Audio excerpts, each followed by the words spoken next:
AP జిల్లా కలెక్టర్ల సదస్సు నిర్వహణకు షెడ్యూల్ ఖరారైంది. అమరావతి సచివాలయంలో డిసెంబర్ 3, 4 తేదీల్లో ఈ సమావేశాలు నిర్వహించనున్నారు. ప్రజా సంక్షేమం, రాష్ట్ర అభివృద్ధి, 100 రోజుల పాలన లక్ష్యాలు, తొలి కలెక్టర్ల సమావేశాలు ఇచ్చిన అజెండా అమలు తదితర అంశాలపై కలెక్టర్లతో ప్రభుత్వం చర్చించనుంది. ఇసుక, సహజ వనరులు, భూ కుంభకోణాలు, శ్వేతపత్రాల విడుదల అనంతరం అందులోని అంశాలపై జిల్లాల వారీగా కలెక్టర్లు తీసుకున్న నిర్ణయాలు ఈ సదస్సులో చర్చకు రానున్నాయి. భూ రికార్డుల పునఃపరిశీలన, నూతన పరిశ్రమల ఏర్పాటు, గంజాయి, ఇతర మాదక ద్రవ్యాల కట్టడి, శాంతి భద్రతలు, సోషల్ మీడియాలో సైకోల అరాచకం, వ్యవసాయం, నీటి పారుదల తదితర అంశాలపైన చర్చిస్తారు. తొలి కలెక్టర్ల సమావేశం అనంతరం ప్రభుత్వం ఆయా శాఖలు జిల్లాలకు 100 రోజుల లక్ష్యాలను నిర్దేశించింది.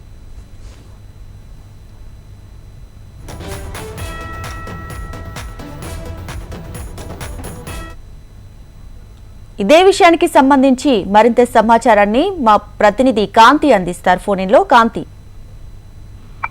దీపిక, జిల్లా కలెక్టర్ల సదస్సు నిర్వహణ కోసం ప్రభుత్వం షెడ్యూల్ ఖరారు చేసింది. అమరావతి సచివాలయంలో వచ్చే నెల 3, 4 తేదీలలో ఈ సమావేశాలు నిర్వహించబోతా ఉంది. జిల్లా కలెక్టర్ల కాన్ఫరెన్స్ లో గతంలో ఏవైతే రాష్ట్ర వ్యాప్తంగా చేపట్టాల్సిన పనులు, అలాగే 100 రోజుల పాలన లక్ష్యాలు, తొలి కలెక్టర్ సమావేశంలో ఏవైతే ఎజెండా ఇచ్చారో ఆ ఎజెండా అమలు ఎంతవరకు జరిగింది అనే అంశాలకు సంబంధించి, అలాగే కొత్తగా ఏం చేయాలనుకుంటుంది ప్రభుత్వం, అలాగే అసెంబ్లీలో పాస్ చేసినటువంటి బిల్స్ కావచ్చు, అలాగే సంక్షేమ పథకాల అమలు తీరులో ప్రజలందరికీ కూడా అందుతున్న తీరు పైన కలెక్టర్లు నిఘా పెట్టాలని గతంలో ఏదైతే కలెక్టర్స్ కాన్ఫరెన్స్ నిర్వహించారో అందులో ఒక దిశానిర్దేశం చేశారు. అందులో భాగంగా ఈ రోజు అంటే ఈసారి జరగబోయే కలెక్టర్ల కాన్ఫరెన్స్ లో ఎంతవరకు దానికి సంబంధించినటువంటి పురోగతి సాధించారు అనే అంశాలకు సంబంధించినటువంటి వివరాలను కూడా సీఎం చంద్రబాబు నాయుడు అందించాలని కోరడం జరిగింది. అయితే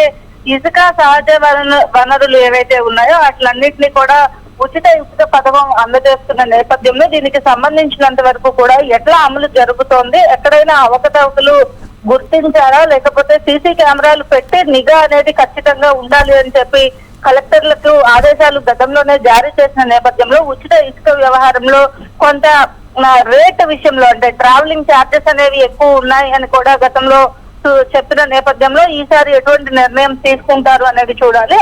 ఆ తర్వాత భూ కుంభకోణాలు ఏవైతే ఉన్నాయో రెవెన్యూ పైన ఎక్కువగా ఫోకస్ చేసింది ప్రభుత్వం. సో ఈ భూ కుంభకోణాల విషయంలో కలెక్టర్లు ఎంతవరకు కూడా అప్రమత్తంగా ఉండాలి, అలాగే రెవెన్యూ అధికారులతోటి ఈ విషయానికి సంబంధించిన భూ కుంభకోణం విషయంలో ఎవరైతే కూడా దాని వెనకాల ఎంతమంది ఉన్నా కూడా వారికి సంబంధించినటువంటి వివరాలు కానీ లేదా కేసు నమోదు చేయడం కానీ అటువంటి విషయాల్లో ఎక్కడా వెనకడుగు వేయకుండా ముందుకు వెళ్ళాలి అనే విషయంలో ప్రభుత్వం సీరియస్ గా తీసుకువెళ్తుంది. దీంతో పాటుగా నూతన పరిశ్రమల ఏర్పాటు విషయంలో కొన్ని కొత్త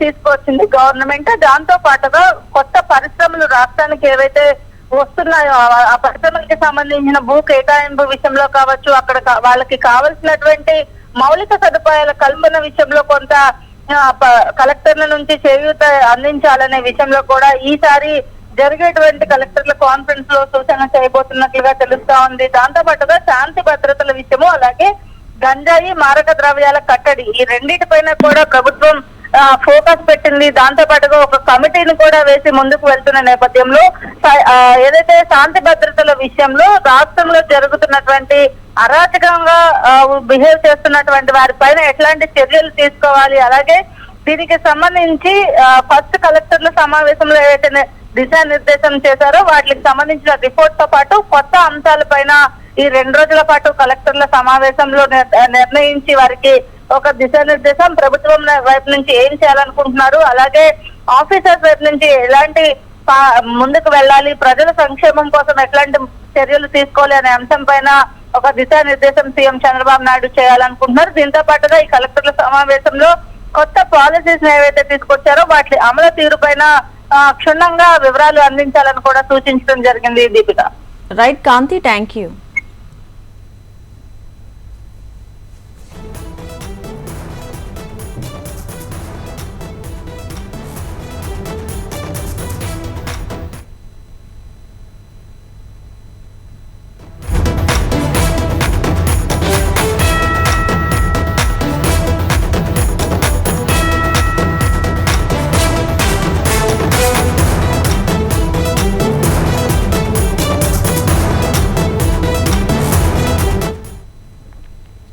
సంధ్య కన్వెన్షన్ ఎండీ శ్రీధర్ రావుపై కేసు నమోదైంది. కాజాగూడ భగీరథమ్మ చెరువులో మట్టిని నింపుతున్నారని హైడ్రా అధికారులు రాయదుర్గం పోలీస్ స్టేషన్లో ఫిర్యాదు చేశారు. హైడ్రా అధికారి ఫిర్యాదు మేరకు సంధ్య కన్వెన్షన్ ఎండీ శ్రీధర్ రావుపై పోలీసులు కేసు నమోదు చేశారు. శ్రీధర్ రావుతో పాటు మరో ముగ్గురుపై కేసు నమోదు చేశారు. మట్టిని తరలించే క్రమంలో సాయం చేసిన సత్యనారాయణ, మాణిక్యం, వెంకటేశ్వరరావులపై కూడా పోలీసులు కేసు నమోదు చేశారు.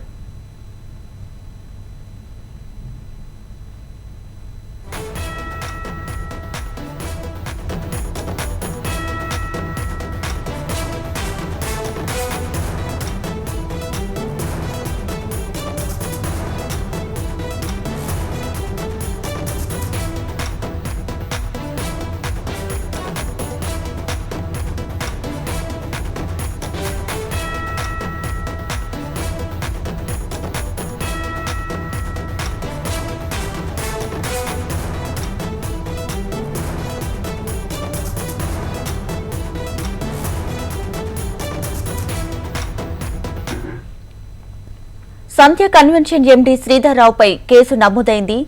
కాజాగూడ భగీరథమ్మ చెరువులో మట్టిని నింపుతున్నారని హైడ్రా అధికారులు రాయదుర్గం పోలీస్ స్టేషన్లో ఫిర్యాదు చేశారు. హైడ్రా అధికారి ఫిర్యాదు మేరకు సంధ్య కన్వెన్షన్ ఎండీ శ్రీధర్ రావుపై పోలీసులు కేసు నమోదు చేశారు. అలాగే శ్రీధర్ రావుతో పాటు మరో ముగ్గురిపై కేసు నమోదు చేశారు. మట్టిని తరలించే క్రమంలో సాయం చేసిన సత్యనారాయణ, మాణిక్యం, వెంకటేశ్వరరావులపై కూడా పోలీసులు కేసు నమోదు చేశారు.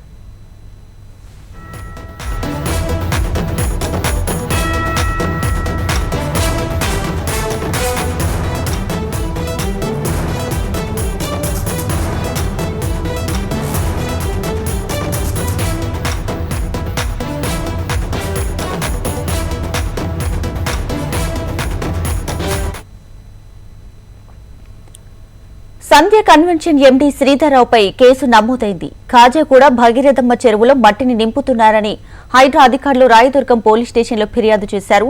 హైడ్రా అధికారి ఫిర్యాదు మేరకు సంధ్య కన్వెన్షన్ ఎండీ శ్రీధర్ రావుపై పోలీసులు కేసు నమోదు చేశారు. శ్రీధర్ రావుతో పాటు మరో ముగ్గురుపై కేసు నమోదు చేశారు. మట్టిని తరలించే క్రమంలో సాయం చేసినటువంటి సత్యనారాయణ, మాణిక్యం, వెంకటేశ్వరరావులపై కూడా పోలీసులు కేసు నమోదు చేశారు.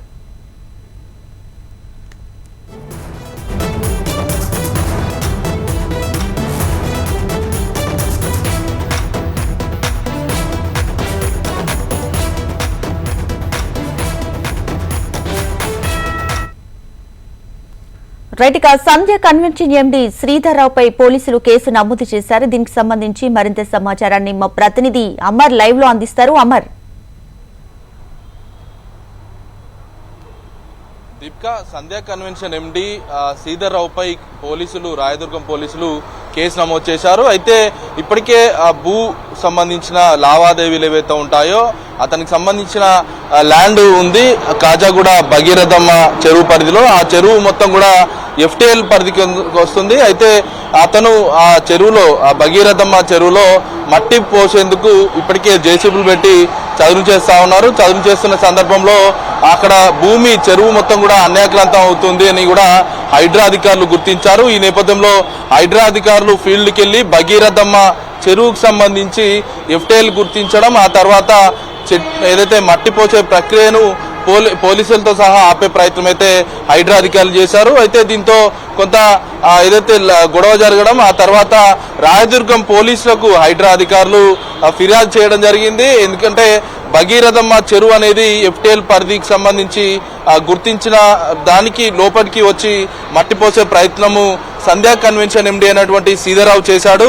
దీంతో అతనిపైన చర్యలు తీసుకోవాలంటూ కూడా రాయదుర్గం పోలీసులకు శ్రీధర్ రావుతో పాటు మరో ముగ్గురిపై కూడా ఫిర్యాదు చేశాడు. దీంతో పోలీసులు ఏదైతే ఘటనా స్థలానికి చేరుకున్నారు, మట్టి పోసే ప్రక్రియను చూశారు. ఇప్పటికే హైడ్రాకు సంబంధించి చెరువులు కాపాడేందుకు ఒకవైపు చెరువులో ఉన్నటువంటి అక్రమ నిర్మాణాలన్నీ కూడా కూల్చివేస్తా ఉంది. ఇప్పుడు ప్రస్తుతం చెరువులో మట్టి పోసేందుకు ప్రయత్నిస్తున్నటువంటి సంధ్య ఎండీ శ్రీధర్ రావుతో పాటు మరో ముగ్గురిపై కూడా ఏదైతే ఫిర్యాదు చేసింది. దీంతో రాయదుర్గం పోలీసులు ఫీల్డ్కి వెళ్లి మట్టి పోసేందుకు ప్రయత్నిస్తున్నగా ట్రెస్ పాస్ కింద, FTL కింద ప్రస్తుతం పోలీసులు అయితే కేసు నమోదు చేసుకున్నారు. మొత్తం సంధ్యా కన్వెన్షన్ ఎండీ శ్రీధర్ రావుతో పాటు మరో ముగ్గురు, ఏదైతే సత్యనారాయణరావు, మాణిక్యం, వెంకటేశ్వరరావు ముగ్గురుపై కూడా అతనికి సహకరించారు.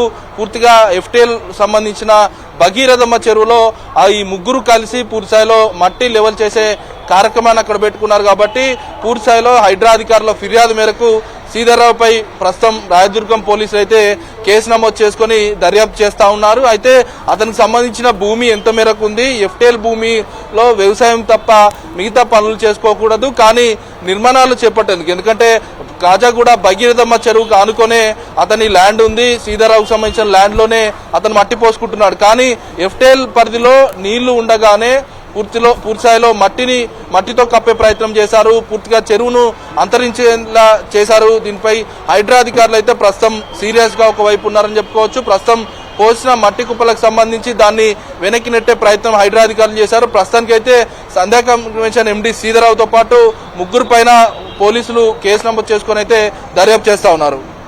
రైట్ అమ్మా, థ్యాంక్ యూ.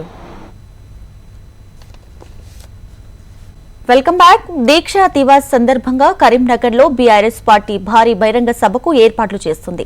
2009 నవంబర్ 29న తెలంగాణ ఉద్యమాన్ని మలుపు తిప్పిన కరీంనగర్ జిల్లా అలుగునూరు ప్రాంతంలోనే సభ నిర్వహించాల్సిందిగా కోరారు. రాజకీయాలకు అతీతంగా సభకు తరలి రావాలని మాజీ మంత్రి గంగుల కమలాకర్ పిలుపునిచ్చారు. దీక్షా దివాస్ కు తెలంగాణ ఉద్యమకారులు, కళాకారులు హాజరవుతున్నారంటున్న గంగుల కమలాకర్ తో మా ప్రతినిధి గోపాలకృష్ణ ఫేస్ టు ఫేస్.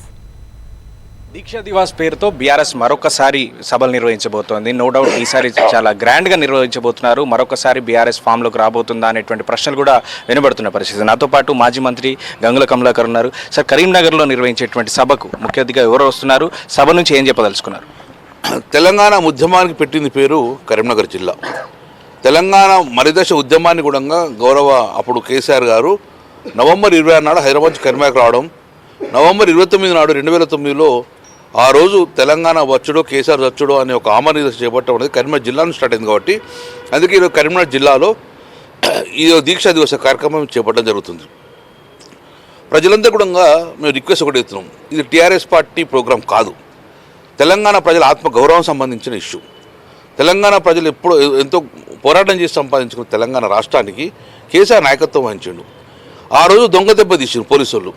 ఆమరణ నిరాహార దీక్ష తీసుకుపోతామని చెప్పేసి అలుగునూరు కాడ అరెస్ట్ చేయడం వలన ఆ రోజు ఉద్యమం మలిదశ ఉద్యమం మారిపోయింది. అప్పుడు శ్రీకాంతాచార్య చనిపోవడం కానీ అవన్నీ కూడా ప్రజలు చెప్పే ప్రయత్నం చేద్దామని ఈరోజు మేము దీక్షా దివస కార్యక్రమం చేస్తున్నాం. ఎక్కడైతే కేసీఆర్ అరెస్ట్ కాబడ్డాడో అలుగునూరు చౌరస్తాన్ని ఈరోజు ప్రోగ్రాం చేస్తున్నాం. అలుగునూరులో సమావేశం ఏర్పాటు చేసుకొని ప్రజలకు చెప్పడం జరుగుతుంది. ఆ రోజు ఉద్యమం ఎట్లా జరిగింది, ఇప్పుడు ఉద్యమాలు తెలంగాణ రాష్ట్రం, అప్పుడు ఉద్యమంలో తెలంగాణ రాష్ట్రం ఏర్పడడం వలన కాళేశ్వర జలాలు కానీ, భూమికి వరకు పంట కానీ, విద్యుత్ కానీ ఇవన్నీ మనకు తీసుకొచ్చుకున్నాం. కాబట్టి ఉద్యమం యొక్క స్ఫూర్తి కానీ సెంటిమెంట్ను కానీ ప్రజలు చెప్పాలనే ఉద్దేశంతో కవులు, కళాకారులను, ఉద్యమకారులు అందరినీ ఆహ్వానిస్తున్నాం. ఈ కార్యక్రమం ప్రతి ఒక్కరు వస్తారు. టీఆర్ఎస్ పార్టీలో ప్రజలందరం వస్తున్నారు. కాబట్టి నేను దిగ్విజయం చెప్పని మేము కేటీఆర్ గారు రిక్వెస్ట్ చేసినాం. వారు వచ్చి పాల్గొంటారు. కాబట్టి గొప్ప కార్యక్రమం తీసుకుంటాం. చాలామంది అంటున్నారు 10 సంవత్సరం చేస్తున్నాను. ప్రతి సంవత్సరం మేము చేసాం. దీక్షా దివస కార్యక్రమం అనేది ఒక పవిత్రమైన దినం. అది ప్రాంగణం కూడా అలుగునూరు కూడా పవిత్ర ప్రాంతం కాబట్టి ప్రతి సంవత్సరం కూడా మేము దీక్షా దివస చేస్తాము. కానీ ఈసారి ఏంటంటే గొప్పగా కార్యక్రమం చేస్తున్నాం. కాబట్టి ప్రజలు కూడా తెలంగాణ ఫలాలు అందుతలేవు, ప్రజలు ఇబ్బంది పడుతున్నారు. బట్ ప్రజలకు అండగా ఉండాల్సిన బాధ్యత మాగున్నాయి. కాబట్టి ఇంకా దీక్ష దివసాలు గొప్ప కార్యక్రమం. ఎట్లా అంటే మీ సోషల్ మీడియా వేదికగా మీ సోషల్ మీడియా టీంతో గవర్నమెంట్ని టార్గెట్ చేస్తూనే ఉంది బీఆర్ఎస్. బట్ కరీంనగర్ సెంటిమెంట్గా తీసుకొని కరీంనగర్ ఈ దీక్షా దివాస్ ముఖ్యంగా ఉద్యమంలో కీలక సందర్భం అని చెప్పుకోవచ్చు. ఈ 2 అంశాలను తీసుకొని ఇప్పుడు ప్రభుత్వంపై నేరుగా ఉద్యమాన్ని రచించేటువంటి ప్రణాళిక ఏమన్నా ఉందా? ఇప్పటికే ప్రజలందరూ రోడ్డు మీదకి వచ్చేస్తుండ్రు. 10 సంవత్సరాల తెలంగాణ ప్రభుత్వం యొక్క కేసీఆర్ ప్రభుత్వం చూశారు. 11 నెలల ప్రజలంగా రోడ్ల మీదకి వచ్చే పరిస్థితి వచ్చింది. కొనుగోలు కేంద్రాలు చక్కగా లేవు, ప్రజలు రోడ్డు మీదకి వచ్చి కొట్టే పరిస్థితి, పోలీస్ కేసులు ఇవన్నీ కూడా నిర్బంధం, పోలీసులు దాడి, అరెస్టులు చేయడం వల్ల మళ్ళీ తెలంగాణ రాష్ట్రం రాకముందున్న పరిస్థితులు తెలంగాణ రాష్ట్రం వాళ్ళు ఉన్నారు. మేము తెలంగాణ రాష్ట్రం తీసుకొచ్చడం మా బాధ్యత కాదు. తెలంగాణ రాష్ట్ర ప్రజల సంరక్షణ చేసే కూడా మా బాధ్యతలే. తెలంగాణ ప్రజల ఆస్తులు కాపాడు బాధ్యత కూడా మాదే. అందుకే వారికి అండగా ఉండాలని ప్రయత్నం చేస్తాం. కాబట్టి వాళ్ళకి నమ్మకం కల్పిస్తాం, వారి అండగా ఉంటాం, వారి ప్రజలు ఏమని ఉంటాం. ఏదైతే కాంగ్రెస్ పార్టీ హామీలు ఇచ్చి ఫెయిల్ అయిందో ఆ హామీలు నెరవేరకుండా ప్రజల పక్షాన్ని మేము ఉంటూ పోరాటం చేస్తాం.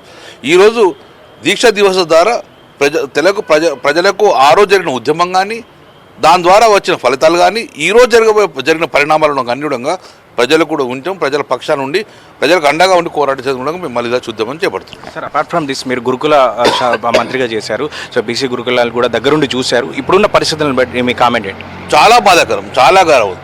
ఆ రోజు తల్లిదండ్రులు మా బిడ్డలను స్కూళ్ళకు పంపితే ఇది మా ఇల్లు అని భావించుకునే పరిస్థితి, కానీ ఈరోజు మా బిడ్డలు మా ఇంటికి తీసుకుపోతున్న పరిస్థితి ఈరోజు వచ్చింది. చాలా బాధాకరం. పేద బిడ్డలకు విద్యను అందించాలి కేసీఆర్ ఒక గొప్ప గురుకులాలు తీసుకొస్తే ఆ గురుకులాలు భ్రష్టు పట్టించే పరిస్థితి వచ్చింది. ఇవాళ హైకోర్టు కూడా చీవట్టు పెడితే చాలా బాధ. ఆ పిల్లలు దేవులతో సమానం. ఆ పిల్లల సావులు చూస్తే మాత్రం బాగా అనిపిస్తుంది. గవర్నమెంట్ ఇలా ఫెయిల్యూర్ అయిపోయిందని చెప్తున్నాం. ప్రజలు హైడ్రా ఇవన్నీ బంద్ చేయండి. ఫస్ట్ ప్రజల యొక్క సంక్షేమం, ప్రజలకు విద్యను అందించే పేద ప్రజలకు విద్యను అందించే కార్యక్రమం తీసుకోమని చెప్తున్నాం. కాబట్టి ఇప్పటికైనా వాళ్ళు అధికారుల మార్పు రాకపోతే ప్రజలు మళ్ళా విద్య దూరం అవుతుంది. ఒకప్పుడు తెలంగాణలో బీసీలకు విద్య రాలే, కేసీఆర్ కాబట్టి బీసీలకు విద్యను అందిస్తే ఈరోజు మళ్ళీ విద్యకు దూరం అయ్యే పరిస్థితి వచ్చింది. కాబట్టి ఇప్పటికైనా ఆ బిడ్డలకు విద్యను అందిస్తేందుకు గురుకులాలను పటిష్టంగా నిర్వహించమని చెప్పి మేము కోరుతున్నాం. సో ఇది కరీంనగర్లో నిర్వహిస్తున్నటువంటి దీక్షా దివాస్ రాజకీయ కార్యక్రమం కాదు, తెలంగాణ ఉద్యమ కీలక ఘట్టాన్ని గుర్తు చేసుకునేటువంటి కార్యక్రమం అని చెప్పి మాజీ మంత్రి గంగుల కమలాకర్ చెప్పినారు. కెమెరామెన్ రవితో గోపాలకృష్ణ, HM TV, కరీంనగర్ నుంచి.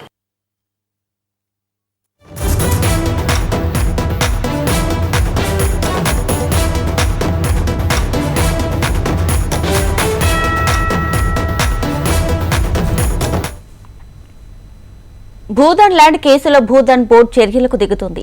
అక్రమాలకు పాల్పడిన వారికి భూదాన్ బోర్డు నోటీసులు జారీ చేసింది. అక్రమాలకు పాల్పడినట్లు గుర్తించిన MROతో పాటు 4గురికి నోటీసులు జారీ చేసింది బోర్డు. ఖాదరు నిషా, సంతోష్ కుమార్, విశ్వనాథ్ రెడ్డి తహసీల్దార్కు భూదాన్ బోర్డు నోటీసులు జారీ చేసింది. డిసెంబర్ 6న భూదాన్ బోర్డు సెక్రటరీ ముందు హాజరు కావాలని నోటీసులో పేర్కొంది. వీరితో పాటు EIPL సంస్థకు బోర్డు నోటీసులు జారీ చేసింది.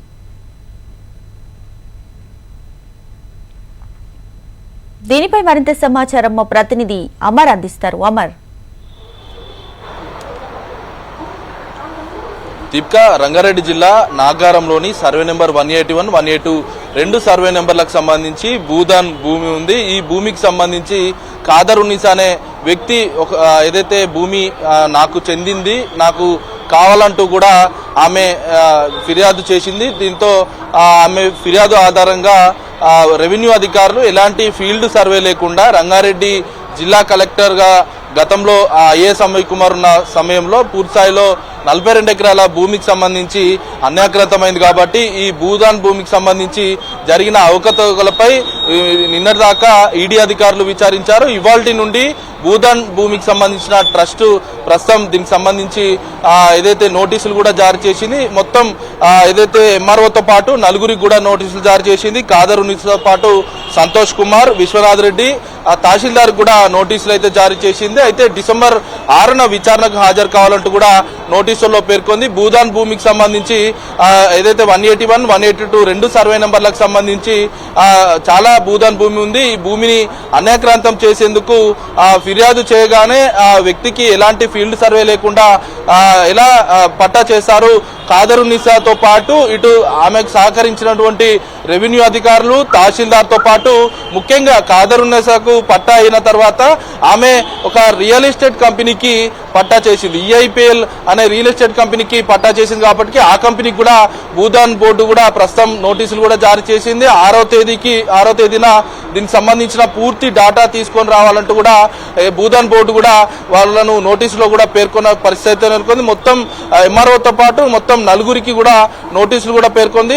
పూర్తిగా భూదాన్ భూములకు సంబంధించి 181, 182 రెండు సర్వే నెంబర్లో భారీ ఎత్తున భూమి ఉంది. ఈ భూమికి సంబంధించి 42 ఎకరాలు మాత్రమే అన్యాక్రాంతం చేయబడింది. దీన్ని ఖాదరున్నీసాతో పాటు మరికొంతమంది కూడా రిజిస్ట్రేషన్ అయింది. ఈ ఖాదరున్నీసా మరోవైపు మిగతా ల్యాండ్ అంతా కూడా EIPL అనే సంస్థకైతే రిజిస్ట్రేషన్ జరిగింది. కాబట్టి అక్కడ ప్రస్తుతం రియల్ ఎస్టేట్ వెంచర్లు కూడా చేస్తూ ఉన్నారు. అయితే దీని వెనుక ఎవరెవరు ఉన్నారు, ఇప్పటికే ఒకవైపు ఈడీ అధికారులు విచారిస్తున్నారు, మరోవైపు భూదాన్ బోర్డు కూడా దీనికి సంబంధించి నోటీసులు కూడా జారీ చేసింది. కాబట్టి విచారణ మరి డిసెంబర్ 6వ తేదీన విచారణకు కూడా హాజరు కావాలని కూడా నోటీసులో కూడా పేర్కొంది. ప్రస్తుతానికైతే వీళ్ళంతా కూడా విచారణకు వెళ్లేందుకైతే సిద్ధంగా ఉన్నారని చెప్పుకోవచ్చు. ఎందుకంటే గతంలో కూడా ఇప్పటికే ఏదైతే ఈడీకి సంబంధించిన విచారణకు కూడా ఇటు MRO ఇంకా మిగతా రెవెన్యూ సంబంధించిన అధికారులు విచారణకు కూడా హాజరయ్యారు. ఈడీ కూడా ఈ కేసుకు సంబంధించి స్టేట్మెంట్ కూడా కూడా రికార్డ్ చేసింది. ప్రస్తుతానికైతే భూదాన్ పోర్టుకు ముందు కూడా 6వ తేదీన విచారణకైతే ఈ నలుగురు అంటే ఎంఆర్ఓతో పాటు మరో నలుగురు కూడా విచారణకైతే హాజరవనున్నారు. రైట్ అమ్మ, థ్యాంక్ యూ.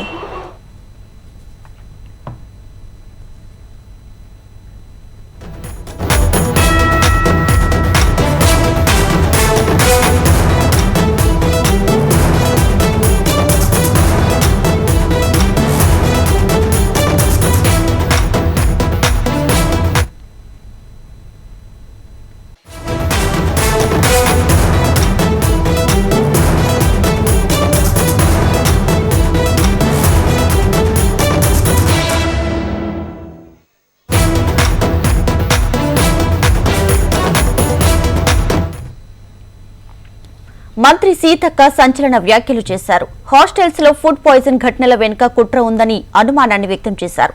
కుట్ర ఎవరు చేశారనేది త్వరలోనే బయట పెడతామని వెల్లడించారు. కుట్రదారుల వెనుక అధికారులుంటే వారిని ఉద్యోగాలు తొలగిస్తామని తెలిపారు. ఈ ఘటనలో కాంగ్రెస్ ను కావాలని రాజకీయ పార్టీలు బద్నం చేస్తున్నాయని ఆరోపిస్తున్నారు ఆమె.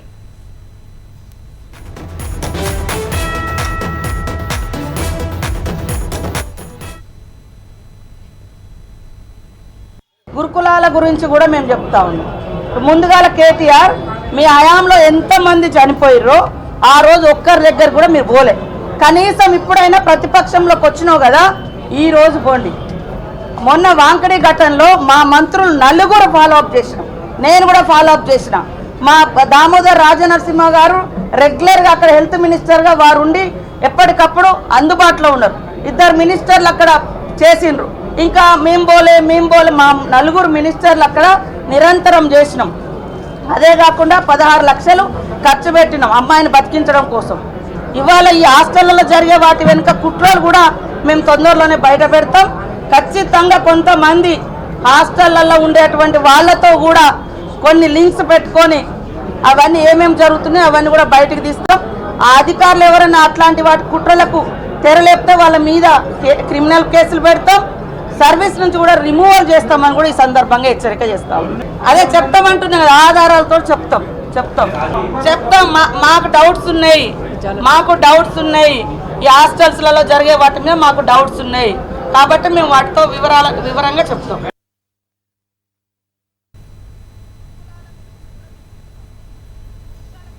రైట్ పలు హాస్టళ్లలో ఫుడ్ పాయిజన్ ఘటనకు సంబంధించి మంత్రి సీతక్క చేసిన వ్యాఖ్యలకు సంబంధించి మా ప్రతినిధి ప్రేమ్ మరింత సమాచారం అందిస్తారు. ప్రేమ్.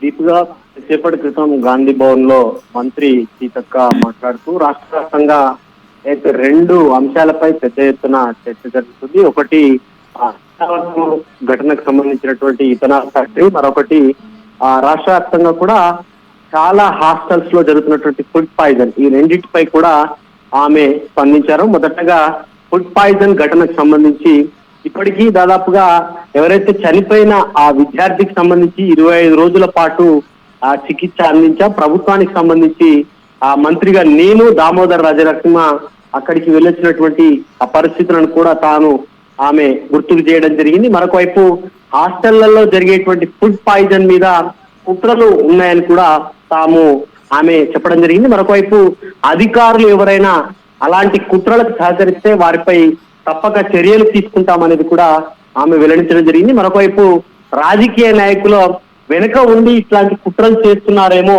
అని ఆమె తమ అనుమానాన్ని అయితే వ్యక్తం చేయడం జరిగింది. మరొకవైపు ఇక దిలావర్పూర్ ఘటనకు సంబంధించి ఏదైతే మాజీ మంత్రి కేటీఆర్ చెప్పినట్టుగా కేటీఆర్ కు అక్కడి రైతుల మీద చిత్తశుద్ధి ఉంటే దిలావర్పూర్ రైతులకు అక్కడికి రావాలి, నేను కూడా చర్చకు వస్తానని కూడా ఆమె చెప్పడం జరిగింది. మరొక వైపు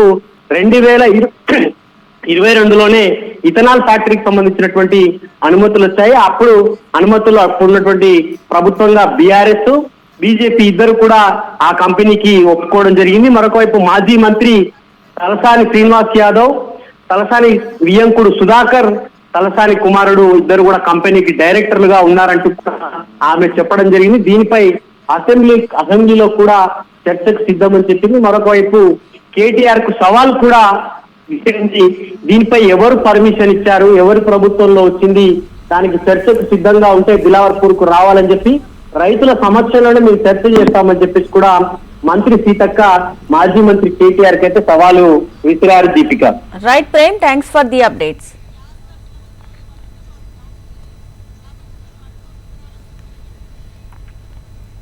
ఇవి ఇప్పటివరకు నా అప్డేట్స్. మరిన్ని అప్డేట్స్ కోసం చూస్తూనే ఉండండి HM TV. వార్త ఆగదు, నిజం దాగదు.